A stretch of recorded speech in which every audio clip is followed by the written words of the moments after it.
দেখে মনে হতে পারে আমি জঙ্গলের ভেতর দিয়ে হেঁটে যাচ্ছি, কিন্তু না, আসলে আজকে আমি যাচ্ছি মেডিসিনের ইভিনিং ওয়াক করতে। এতদিন আমরা ফাঁকি দিয়ে আসলেও স্যার বলেছে আজকে আমাদের ইভিনিং ওয়াকে যেতেই হবে। গত 2-3 দিন ধরে বৃষ্টি হয়, চারিদিকে শুধু পানি আর পানি।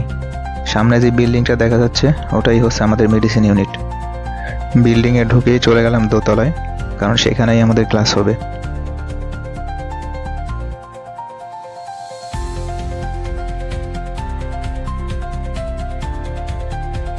সিঁড়ি দিয়ে উঠেই দেখি পেশেন্টে ভরপুর। তারপর সেখান দিয়ে হেঁটে চলে গেলাম আমাদের ক্লাসরুমে। ক্লাস শেষ করে বাইরে বের হয়ে দেখি 9:30 বাজে। তাই রাতের খাবার খাওয়ার জন্য মেডিকেলের সামনের একটা হোটেলে চলে গেলাম।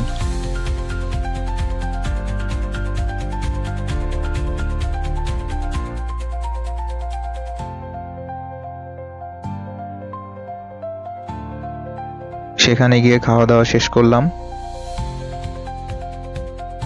তারপর হলে চলে আসলাম।